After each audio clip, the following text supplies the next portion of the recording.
Budget पेश किया है। साथ में बतौर कांग्रेस एमपी मुझे इस बात की भी खुशी है कि इन्होंने बहुत बड़ा दिल दिखाया है और हमारा मैनिफेस्टो पढ़ा, जिसे बड़ी मेहनत के साथ हमने तैयार किया। हमने कोई गारंटी इनकी सरकार की तरह, मोदी जी की गारंटी की तरह नहीं कहा, लेकिन हमारे नेता राहुल गांधी जी ने पूरे देश में जा जाकर लोगों को गले लगाकर उनकी दुख तकलीफ समझकर इस मैनिफेस्टो को सबके साथ मिलकर तैयार किया। और इन्होंने हमारा मैनिफेस्टो पढ़ा, अपनी गारंटी को साइड में रखा और हमारे मैनिफेस्टो को लागू किया। मैं इनकी बहुत शुक्रगुजार। अब मैं इस बजट को क्या बोलूं? कुर्सी बचाओ बजट बोले, विकसित बजट नहीं लेकिन विचलित बजट बोले, या फिर एक और जुमला बजट बोले, क्योंकि फिर बार बार हमें जुमले नजर आते हैं इसमें। आपने 4 लोगों की बात की, लेकिन ये 4 कौन लोग हैं? गरीब, महिलाएं, युवा, हमारा अन्नदाता किसान। लेकिन इनकी गिनती कैसे हो? क्या मालूम पड़े कौन क्या है? क्या मालूम पड़े कि ये योजनाएं किसके लिए बनाएं? क्या मालूम पड़े कि टारगेट ग्रुप कौन है? अगर आप कास्ट सेंसस नहीं करेंगे, अगर आप सेंसस को सार्वजनिक नहीं करेंगे, राहुल जी ने, हमारे नेता ने मांग की कि सेंसस किया जाए, कास्ट सेंसस किया जाए, लेकिन ये सरकार चुप्पी साधे। एंड आई वंडर कि इसके बारे में इनके सहयोगी नीतीश कुमार जी क्या कहना चाहेंगे कास्ट सेंसस के बारे में। उन्हें तो बहुत कुछ मिला है, लेकिन सर ये बजट है किसके लिए ये भी तो पता चले। क्या केवल 2 राज्यों को ही उन पर मेहरबानी हुई है, या पूरे देश पर भी कुछ नज़र डाली गई? ऐसा नज़र नहीं आता कि 2 राज्यों के अलावा कुछ दिखा हो, या फिर भाजपा शासित प्रदेशों के अलावा कुछ नज़र आता हो। सर मुझे याद आता है कि जब माननीय प्रधानमंत्री जी मोदी जी माननीय मुख्यमंत्री होते थे और उस समय हमारी सरकार थी और वो एनडीसी की मीटिंग में आते थे, अब तो खैर एनडीसी भी नहीं रहा, और वो हमेशा कोऑपरेटिव फेडरलिज्म की बात करते थे। अब शायद वो शब्द पूरी शब्दावली से निकल चुका है, कम से कम भाजपा की और सरकार की शब्दावली से निकल चुका है। लेकिन 2 राज्यों को भी मैं थोड़ा आगाह करना चाहूँगी। नीतीश जी तो हमारे साथ पुराने रह चुके हैं, 10वीं लोकसभा में थे, सब समझते हैं। नायडू जी भी बहुत अनुभवी हैं, राजनीतिज्ञ हैं। इनकी बातों पर ना जाएं। आज बेशक लगता हो कि बहुत कुछ दिया है, लेकिन नज़र फेरते देर नहीं लगती, तो इसलिए उनको भी मैं आगाह करना चाहूँगी। आज खुशियाँ मनाएं, लेकिन समय बदलते देर नहीं लगेगा सर। तो ये जो बजट पेश किया गया, इसमें जो इन्होंने गारंटी की बात की, शायद लोगों को विश्वास नहीं हुआ और इसीलिए 303 से लेकर 241 पर आ गए। विश्वास पैदा करना इनका काम है। इन्होंने विश्वास खोया और तभी ये डाउनस्लाइड हुआ।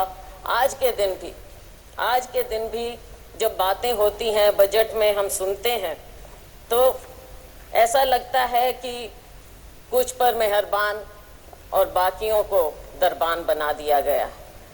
दरवाजे के बाहर खड़े रहो, अगर मेहरबानी होगी तो शायद आपको कुछ मिल पाएगा। सर जब प्राकृतिक आपदा की भी बात होती है, भाजपा शासित प्रदेशों के लिए तो सेंट्रल असिस्टेंस की बात की गई बजट में, लेकिन हिमाचल प्रदेश की जब बात हुई तो एक्सटर्नल एजेंसीज की बात आ गई वहाँ पर कि उनके माध्यम से मदद की जाएगी। ऐसा भेदभाव क्यों? ये नहीं होना चाहिए और इसकी हम घोर निंदा करते हैं कि आप सबके साथ ऐसे भेदभाव। और फिर एक बात और सर, हरियाणा, महाराष्ट्र, झारखंड और शायद जम्मू कश्मीर, चुनाव की ओर जा रहे हैं, पर ऐसा लगता है कि सरकार ने पहले ही हार मान ली। इन राज्यों का जिक्र तक नहीं, 3 राज्यों का जिक्र तक नहीं हुआ, कुछ दिया तक नहीं। और दुख इस बात का है कि आज 3 केंद्रीय मंत्री हैं हरियाणा से केंद्र में, एक तो मुख्यमंत्री भी रह चुके, लेकिन हरियाणा को कुछ नहीं मिला। मुझे मालूम नहीं कि अंदरूनी इनकी क्या बातें होती हैं, वो तो खैर सार्वजनिक हो नहीं सकती, लेकिन दुर्भाग्य है मेरे राज्य का, हरियाणा का, कि 3 केंद्रीय मंत्री होने के बाद भी हमें हरियाणा को ये कुछ ना दे पाए हैं और नाम तक लेना मुनासिब नहीं समझा। सर, किसान की बात है, किसान की आय दुगनी करने की बात कही गई। स्वामीनाथन कमेटी रिपोर्ट की बात लागू करने की शुरू में की थी, लेकिन बहुत कन्वीनियंटली आसानी से अब स्वामीनाथन कमेटी रिपोर्ट का नाम तक नहीं लिया जाता है। एग्रीकल्चर का, कृषि सेक्टर का बजट आधे के करीब हो गया। 2019-20 में जहां 4.97% था, इस बजट में आपने 2.74% करके छोड़ दिया है। बात करते हैं एमएसपी की।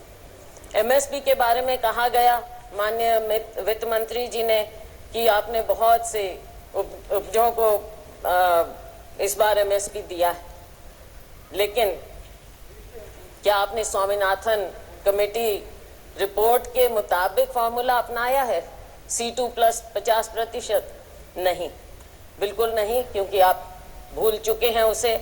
थोड़ा सा याद दिलाना चाहूँगी कि बढ़ाने के बावजूद जब हमारी सरकार थी, यूपीए सरकार, उस समय गेहूं की एमएसपी हमने 119% बढ़ाई थी और धान की 134% बढ़ाई थी, लेकिन मोदी जी की सरकार में केवल 47% गेहूं और 50% धान बढ़ाई गई है। तो इसमें पीठ थपथपाने का तो कुछ नजर आता ही नहीं। आज के दिन इतनी अग्रेरियन क्राइसिस है, खास करके हमारे राज्यों में, लेकिन उसकी ओर कोई ध्यान नहीं है। किसान बैठा रहे, साल से ऊपर बैठा रहा, लेकिन उसकी ओर ध्यान नहीं दिया। ऐसे बना देते हैं जैसे कोई दुश्मन हो, किसी दुश्मन देश के साथ बॉर्डर बनाए जाते हों। ऐसी बात होनी नहीं चाहिए। पूंजीपतियों के मित्र हैं, ये दुनिया जानती है, पूंजीपति खास तौर से जानते हैं। किसान अपने दुख को समझते हुए ये जानता है कि केवल और केवल पूंजीपतियों का ध्यान दिया जाएगा। सर, आज हमारी सरकार में 72,000 करोड़ रुपया हमने किसानों का कर्जा माफ किया था, लेकिन आपने अपने पूंजीपति मित्रों का 16 लाख करोड़ रुपया माफ किया। किसानों की ओर कोई ध्यान नहीं। शायद आपको लगता है कि किसानों का कर्जा माफ करेंगे तो वो आलसी हो जाएंगे, पैदावार नहीं करेंगे, काम नहीं करेंगे, शायद यही शंका है, मैंने पढ़ा कहीं पर। और नाबार्ड के मुताबिक हर किसान औसतन 1.35 लाख रुपए के कर्जे में है। ये नाबार्ड का फिगर है, मेरा नहीं। तो साथियों, ऐसी बात नहीं, फिर से वही बात आ गई, मित्रों पर मेहरबानी और किसानों और मजदूरों से बेईमानी। बेईमानी मैंने इसलिए कहा कि शब्द यूज नहीं करना चाहिए। नाबार्ड का फिगर है ये? मैं हाँ जी, नाबार्ड। मैं ये इसलिए कह रही हूँ क्योंकि आपने समझौता किया किसानों के साथ, और लेकिन आपने वादा खिलाफी की। हर बात में आपने वादा खिलाफी की। कौन सा साल था? 2021, और आज कौन सा साल आ गया है, कौन सा समय आ गया है। किसान अपना दुख लेकर फिर भी बैठा है। किसान को आप उग्रवादी मत करिए, लेकिन आप उसको मजबूर मत कीजिए उग्र होने पर। और मजबूर और मजदूर दोनों बना दिया है आपने, किसान को, मजदूर को, किसी और ध्यान नहीं है। और इसके ऊपर एक और फसल बीमा योजना हमारे यहाँ अपने प्रदेश की मैं बात कर सकती। फसल बीमा योजना से आप किसान से पैसा तो ले लेते हैं प्रीमियम, लेकिन जब मुआवजा देने की बात आती है तो वो सालों साल बैठा रहता है। मेरी अपनी कॉन्स्टिट्यूएंसी में नरवाना में 3 साल से किसान बैठा है मुआवजे के लिए, उसकी ओर कोई ध्यान नहीं। 3,40,000 करोड़ रुपया आपको प्रॉफिट मिला है बीमा कंपनियों को, लेकिन जब किसान को देने की बात आती है तो वो दर दर भटकता रहता है, कोई उसकी ओर ध्यान नहीं। माननीय अध्यक्ष महोदय, किसान धरने पर बैठा रहा। 736 किसान शहीद हो गए, चले गए इस दुनिया से, लेकिन उनके बारे में एक भी शब्द नहीं बोला गया, ना उन्हें कुछ देने की बात। आज भी हरियाणा और पंजाब शंभू बॉर्डर पर किसान बैठा है, मजबूर है, लोगों को आने जाने की भी तकलीफ है, लेकिन आप उस मजबूर किसान की ओर देखना तक नहीं चाहते और वो उस बॉर्डर पर बैठा है। किसान क्या मांग रहा है? आप एमएसपी देने की बात करते हैं, लेकिन बात तो लीगल गारंटी की है। इस वादे को क्यों नहीं याद करते? किसान को जब तक आप लीगल गारंटी नहीं देंगे उसके एमएसपी की, तब तक आप किसान के साथ इंसाफ नहीं कर सकते। और ये किसानों से आप पूछ लीजिए, हम जिस अन्नदाता की आपने बात की, अगर अन्नदाता कमजोर होगा तो ये देश कभी आगे पनप नहीं सकता, ना किसी का विकास होगा और ना ये विकसित भारत हो सकता, अगर किसान और मजदूर इस तरह से मजबूर हो जाएगा। हमने अपने मैनिफेस्टो में उनको लीगल गारंटी की बात की। अगर ये हमारा मैनिफेस्टो का ये बिंदु भी पढ़ लेते तो बहुत अच्छा होता। सर, मजदूरों की दयनीय स्थिति और खास तौर से ग्रामीण मजदूर की जो स्थिति हो गई, भारतीय जनता पार्टी की मोदी सरकार के 10 साल में मजदूरी वृद्धि केवल 1% हर साल की गई, उससे भी कम। और अगर मनरेगा की बात करें, मुझे दुख इस बात का हुआ कि मनरेगा का एक बार भी नाम नहीं लिया गया इस पूरे बजट में। और मनरेगा तो वो है जिसे आप पहले नकारते थे, फिर आपने समझा, आपने उसको अपनाया। बेशक हम पर कटाक्ष करके माननीय प्रधानमंत्री जी ने मनरेगा को अपनाया, लेकिन अपनाया। और अगर कोई सेवियर था कोविड में ग्रामीण क्षेत्र में तो वो मनरेगा था। और आप आज मनरेगा को भूल गए। मनरेगा बजट समय से याद ही नहीं रखते हैं। और गरीब को जब आप याद ही नहीं रखेंगे, मजदूर को ग्रामीण क्षेत्र में सबसे ज्यादा बुरा हाल है। किसान का और ग्रामीण मजदूर का, खेती और मजदूर का चोली दामन का साथ है। आपने दोनों को भुला दिया है। देश कहाँ आगे जाएगा? केवल पूंजीपतियों के लिए। ग्रामीण क्षेत्र में भी आपने पूंजीपतियों को घुसा दिया, और वो भी बड़े बड़ों को। साइलोज वहां पर लग गए, वहां पे मजदूर भी। मंडियों में मजदूरों का बुरा हाल है। आज वो बेरोजगार हो गए हैं। आज उनको 2-3 हजार रुपया महीने का मिलता है। मजदूर और दयनीय हो गया है। तो इस पर आपको ध्यान रखना चाहिए। न्यूनतम वेतन प्रतिदिन का 400 रुपया होना चाहिए। ये देश भर की डिमांड है, और हम कहते हैं कि हमारा समय आएगा, हम 400 रुपया जरूर करेंगे।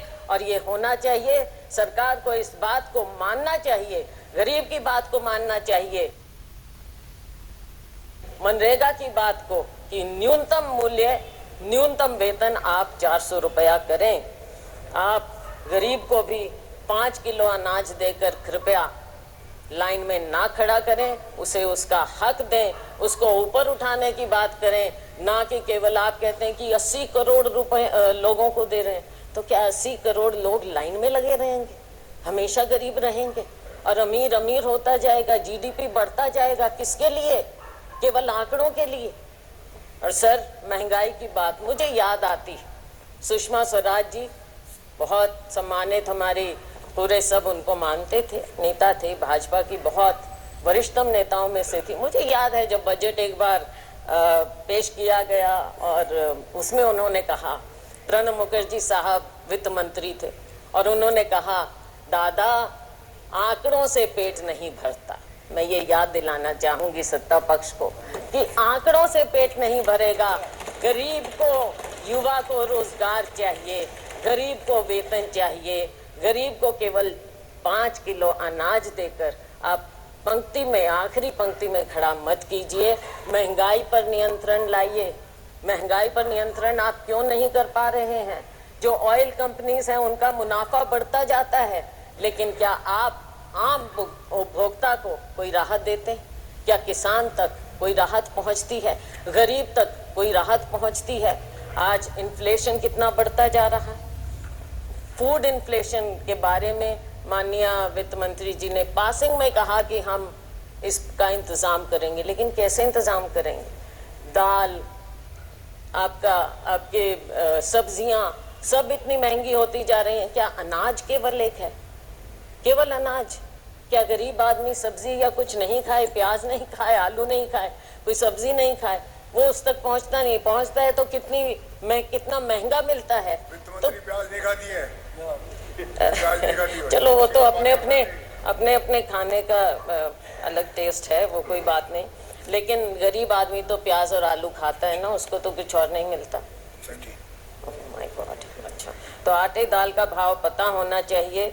और एलपीजी की जो आंसू आपने पहुंचने की बात कही थी, आज आंसू आपको महिलाओं के, बहनों के नजर नहीं आते। शिक्षा की हम बात करें तो शिक्षा का स्तर जिस कदर गिरता जा रहा है, मेरे अपने राज्य में प्राइमरी स्कूल सैकड़ों की संख्या में बंद होते जा रहे हैं, और लेकिन सरकार का उसकी ओर कोई ध्यान नहीं है। सरकारी स्कूलों में गरीबों के बच्चे पढ़ते हैं, अमीरों के नहीं। हमारे माँ बाप सरकारी स्कूलों में पढ़कर ऊपर आए थे, और उन्हीं के कारण हम आज यहाँ पर खड़े हैं। अगर आप सरकारी स्कूल इस तरह से बंद करते रहेंगे तो बच्चों के भविष्य का क्या होगा? नीट की बात कही, हमारे नेता राहुल जी ने इस बात को उठाया, और इन्होंने जो कहा, कोई जिम्मेवारी लेता क्यों नहीं? जिम्मेवारी तो लेनी पड़ेगी, सरकार है। जिम्मेवारी अगर नहीं लेंगे तो देश आपको दिखा देगा, हमारा युवा आपको दिखा देगा। बेरोजगारी की दर दिन ब दिन बढ़ती जा रही है। ILO के आंकड़ों के मुताबिक 2022 में यूथ की अनएम्प्लॉयमेंट हमारे यहाँ 23% थी, चीन में 13%, पाकिस्तान में 11%, सीरिया जो कि कॉन्फ्लिक्ट जोन है वहाँ पर 22% है। तो हमारे यूथ का ये बदहाली क्यों हो रही है? आप स्किलिंग की बात करते हैं, क्या आपने प्राइवेट सेक्टर से पहले बात की? क्या वो आपकी बात को, आपकी स्कीम को, जिसको इतने विस्तार से और बहुत अखबारों में, मीडिया आप कंट्रोल करते हैं, मीडिया में इस कदर दिखाया गया, लेकिन क्या आपने उनसे बात की? और क्या गारंटी है कि एक बार वो आपकी स्कीम का फायदा उठाकर 2-3 महीने में छुट्टी नहीं कर देंगे इन बच्चों की जिनको रोजगार मिल रहा है? तो ऐसे कैसे बात बनेगी? हमने तो अपनी उसमें हमारा मैनिफेस्टो पढ़ते तो पहली नौकरी पक्की का वायदा राहुल जी ने किया था, वो सुन लेते। केंद्र में 10 लाख वैकेंसियां हैं, हरियाणा में 2 लाख वैकेंसियां हैं, उनको क्यों नहीं भरने की बात की जाती? और बैकलॉग है SC BC का, उनकी और आपने बिल्कुल ध्यान ही नहीं दे रहे हैं। बैकलॉग को भी तो भरिए। और अगर ये प्राइवेट सेक्टर इतना ज्यादा आएगा, वहां पर क्या आपने आरक्षण किया है? कहाँ जाएंगे हमारे लोग? रेलवेज में आपने जो सबसे बड़े डिफेंस रेलवेज, यहाँ पर मिलता ही नहीं है, रोजगार ही नहीं मिल रहा, आपने बंद कर दी है सब नौकरियां। तो हमारे लोग, युवा कहाँ जाएगा? Skill skill skill skill India का क्या हुआ? आज के दिन बेरोजगारी इस कदर आपके सामने मुंह बाय खड़ी है, और आपको अगर नजर नहीं आता तो आपको आने वाले जो ये चुनाव होंगे इन राज्यों में आपको नजर आ जाएगा। वैसे जो अभी उपचुनाव हुए उसमें भी आपको नजर आ गया होगा। तो साथियों, जब बेरोजगारी इतनी बढ़ती है तो गलत आदतें भी बढ़ जाती हैं। मेरे अपने राज्य में, मेरे अपने यहाँ सिरसा, हिसार, अम्बाला, पूरे हरियाणा में नशा बढ़ता जा रहा है। कहाँ हरियाणा था? हमारे यहाँ बोलते हैं देशा में देश हरियाणा, जित दूध दही का खाना। लेकिन आज के दिन हरियाणा तो ऐसा हो गया, ऐसा देश हरियाणा हो गया है जहाँ पे अपराध और नशे का ठिकाना बन गया है। कोई देशा में देश हरियाणा। सर 1-2 बिंदुओं पर और केवल मैं नजर डालूंगी। अग्निवीर की बात है। अग्निवीर के खोखलेपन का पर्दाफाश राहुल गांधी जी ने यहाँ पर इस सदन में किया है। सरकार कितने ही टॉल क्लेम्स करे, लेकिन असलियत अगर आप जमीन पर जाएंगे तो आपको पता चल जाएगी। आपने 2 कैटेगरी बना दी है। अगर जो अफसर है और या जो साधारण जवान है सेना में, वो तो शहीद हो जाएगा, उसके परिवार को पेंशन मिलेगी। और जो गरीब का बेटा है, गरीब का बेटा केवल अग्निवीर कहलाएगा, केवल नाम मिलेगा उसे, और क्या मिलेगा? कैसे जाएगा वो? आप सेना के साथ भी नाइंसाफी कर रहे हैं, हमारे युवा के साथ भी नाइंसाफी कर रहे हैं, हमारे जवान के साथ आप नाइंसाफी कर रहे हैं। सर, हरियाणा की आबादी देश की लगभग 2% है, लेकिन सेना में हमारा हिस्सा 10% के करीब है। आज के दिन आपने क्या इंसेंटिव छोड़ दिया हमारे युवाओं के लिए? कुछ नहीं छोड़ा। ये योजना पूरी तरह से युवा विरोधी है, जवान विरोधी है और सेना विरोधी है। हम डिमांड करते हैं कि आप अग्निवीर योजना को इमीडिएटली खत्म कीजिए और जय जवान जय किसान के नारे को फिर से बुलंद कीजिए। किसान को भी खुशहाल करिए, जवान को भी खुशहाल करिए। सर, SCBC की बात मैंने कही, ना बैकलॉग खत्म किया जा रहा है और ना नई नौकरियां मिल रही हैं, ना प्राइवेट सेक्टर में कुछ इनके लिए है, और ना इनकी scholarship, pre matric post matric scholarship के साथ जो जिस तरह से नाइंसाफी की जाती है, समय पर बच्चों को दिया नहीं जाता। हरियाणा में मेडिकल 9,000 से ज्यादा 10,000 के करीब स्टूडेंट थे, 3-4 साल से नहीं दी उनको स्कॉलरशिप। जब चुनाव आया तब आपने रिलीज की। इसमें भी राजनीति, गरीबों के साथ, हमारे SCBC के साथ भी राजनीति आप ऐसे करेंगे? क्या इतनी किल्लत है पैसे की कि आप गरीब से गरीब को उसकी स्कॉलरशिप नहीं देना चाहते? डॉक्टर अंबेडकर स्कॉलरशिप से आगे बढ़े थे। डॉक्टर अंबेडकर इकोनॉमिस्ट थे, लेकिन अगर आप बच्चों को मौका ही नहीं देंगे, वो कहाँ से आगे निकलेंगे? माननीय सदस्य, ये संसद है, हरियाणा विधानसभा नहीं है सर। इसका जवाब कैसे देंगे? सर, बजट है सर, बजट है, बजट में राज्य की अनदेखी हुई है सर। सही बात कहना सर, आपको भी राजस्थान से प्यार होगा सर। सर, आप अध्यक्ष हैं लेकिन राजस्थान से प्यार रखते हैं। राजस्थान विधानसभा सर, आपने स्पेशल कंपोनेंट प्लान खत्म कर दी, सब प्लान बंद कर दिया और सारे फंड्स डाइवर्ट किए जाते हैं। अब एक आध दिन पहले हिंदुस्तान टाइम्स में रिपोर्ट थी, मध्य प्रदेश में फंड्स डाइवर्ट कर दिए गए। किस चीज़ के लिए? गौशालाओं के लिए। गौशाला और SC/ST का उससे क्या लेना देना? लेकिन SC/ST के फंड्स आप गौशालाओं में दे रहे हो, तो ये कहाँ से ये डाइवर्जन हो रहा है? सरेआम डाइवर्जन हो रहा है। क्यों डाका डाल रहे हैं गरीबों के बजट पर, SC/ST के बजट पर? सर, जहाँ तक कि हेल्थ की बात है, हेल्थ का एक्सपेंडिचर भी गिरता चला जा रहा है और पिछले समय में 2% के करीब आपने 2 साल बजट एस्टिमेट्स में और एक्सपेंडिचर में फर्क आ गया है सर, तो आगे वो गिरता ही चला जाएगा। और सर, आपकी कमिटमेंट हेल्थ सेक्टर में कोविड में देखा, लेकिन उसके बाद भूल गए। मैं एक और, आप सर बुरा नहीं मानना, अपना राज्य होता है, थोड़ा सा मेरे को बोलने दीजिए। सर, हरियाणा में माननीय प्रधानमंत्री जी ने फाउंडेशन स्टोन रखा था आयुष यूनिवर्सिटी का, क्या हुआ उसका? आज तक एक पत्थर नहीं लगा है कुरुक्षेत्र में, एक पत्थर। माननीय वित्त मंत्री जी पता करें। और सर, सिरसा में मेडिकल कॉलेज का नींव पत्थर माननीय प्रेसिडेंट साहब ने, राष्ट्रपति महोदया ने रखा, वहाँ भी टेंडर तक नहीं हुआ है, तो कैसे होगा? ये हेल्थ के प्रति है। आप बच्चों के बारे में एक शब्द नहीं। कुपोषण सबसे ज्यादा हमारे ग्लोबल हंगर इंडेक्स के मुताबिक 2023 के मुताबिक 125 देशों में इंडिया की दर 111 है। पिछले साल 107 थी, इस साल 111 पर हम आ गए हैं। भूखमरी, कुपोषण, बच्चों के लिए क्या हो रहा है? अब वर्किंग महिलाओं के लिए, महिलाओं की बात अगर हमारी बात सुन लेते, राहुल जी ने प्रॉमिस किया कि हर गरीब परिवार में हम एक महिला को 1 लाख रुपया देंगे। अगर आप दे देते महिलाओं का तो अपने आप उद्धार हो जाता।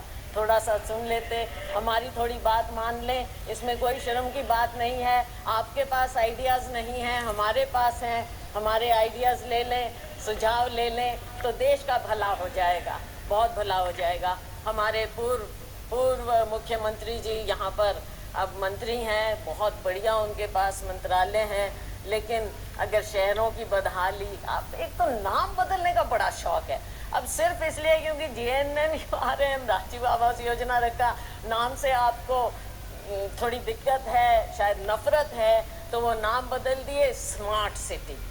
अब सर, स्मार्ट सिटी फरीदाबाद में आप अगर 2 कदम पर है Faridabad, it is an overgrown urban slum. कहाँ से स्मार्ट सिटी है वो? किस हिसाब से? कचरे के ढेर हर जगह। और मिलेनियम सिटी गुड़गांव, खुद कॉलीग वहाँ से मंत्री, वहाँ से MP, 2 दिन पहले उनका इतना बड़ा इंटरव्यू छपा था कि वहाँ पर क्या बदहाली है गुड़गांव में कचरा प्रबंधन की। आप उनकी ही बात सुन लें क्या हो रहा है। मैं उम्मीद करती हूँ कि आपस में कॉलेग्स जो माननीय पूर्व मुख्यमंत्री हैं वो अपने यहाँ पर कॉलीग की बात सुनेंगे, दूसरे फरीदाबाद में एक और कॉलीग हैं केंद्रीय मंत्री, उनकी बात सुनेंगे। इन शहरों का तो थोड़ा आप कल्याण करिए।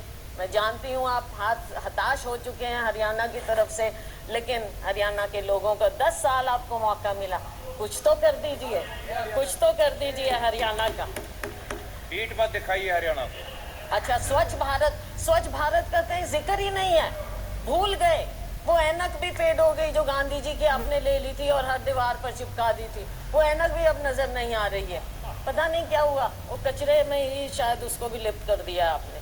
सर, रेलवेज माननीय मंत्री जी थे यहाँ भी, तो उनकी बात चलो मेरे कॉलीग बोल देंगे, मैं और ज़्यादा समय 1-2 मिनट और लेकर ख़त्म करूँगी। तो रेलवेज का भी जो हाल है हरियाणा में डिटेल में मेरे कॉलीग बता देंगे, लेकिन 1-2 बात ज़रूर कहूँगी कि जो उस समय मुख्यमंत्री थे उन्होंने गुड़गांव फरीदाबाद के लिए जनवरी 16 में कहा था, ट्वीट किया था, आज तक कुछ नहीं। बल्लभगढ़ मेट्रो सैंक्शन हुई थी, आज तक उसके बारे में कुछ नहीं, ना कोई प्रावधान, ना कुछ और, ना एनसीआर का ध्यान, ना हमारे राज्य का ध्यान। सर, इंटरनेशनल एयरपोर्ट कब प्रॉमिस हुआ था? 2019 में, लेकिन और 2021 तक कंप्लीट हो जाना चाहिए था हिसार में इंटरनेशनल एयरपोर्ट, उसका कोई जिक्र नहीं, कुछ मालूम नहीं। Sir, nuclear plant Gorakhpur, Hisar के पास गोरखपुर है, न्यूक्लियर प्लांट, वहाँ पर आपने एनर्जी के बारे में काफ़ी कुछ कहा है, खुशी है हमें, लेकिन उसका क्या हुआ, उसका भी थोड़ा जिक्र कर दें, किस स्टेज पर है, कब शुरू होगा, कब हम देखेंगे, कब हमें वहाँ से बिजली मिलेगी, उस न्यूक्लियर प्लांट का भी कुछ बता दें अगर माननीय वित्त मंत्री महोदया, तो पता चलेगा। तो सर, बस मैं अंत कर रही हूँ सर, 2 मिनट में डॉक्टर मनमोहन सिंह जी ने उसको जाकर उसका फाउंडेशन, तो सर आज के दिन कोई और कुछ बचा नहीं है। यूथ ने आपको पनिश कर दिया, महिलाओं ने आपको पनिश कर दिया, आपने हमारे किसानों को इंसल्ट किया, उन्होंने आपको पनिश कर दिया, अग्निवीर ने आपको पनिश कर दिया, लेकिन सर बहुत दुख की बात है आप फिर भी नहीं सुन रहे हैं। और सर, हम आपसे केवल माननीय प्रधानमंत्री जी अगर इंटरवीन करें, हम केवल ये चाहते हैं देश के लिए देश को बताइए कि आप कुछ सीख ले रहे हैं, जो आपको दिखा रहा है देश एक दिशा, उससे कुछ सीख लें। अग्निवीर स्क्रैप करिए, एमएसपी को लीगल गारंटी दीजिए और फार्म लेबर को, हर लेबर को 400 रुपया प्रतिदिन आप कर दीजिए, वरना आपका वही हाल होगा जो बाकी देश ने आपको दिखाया है। आपकी सरकार हंसते रहिए, केवल एक ऐसी हंसते विदाई एक स्लोगन पर, ये स्लोगन्स की सरकार है ना, ये स्लोगन्स की सरकार है, तो आपका आखिरी स्लोगन ये है कि कुर्सी को बचाओ, मित्रों पर लुटाओ। बहुत बहुत धन्यवाद।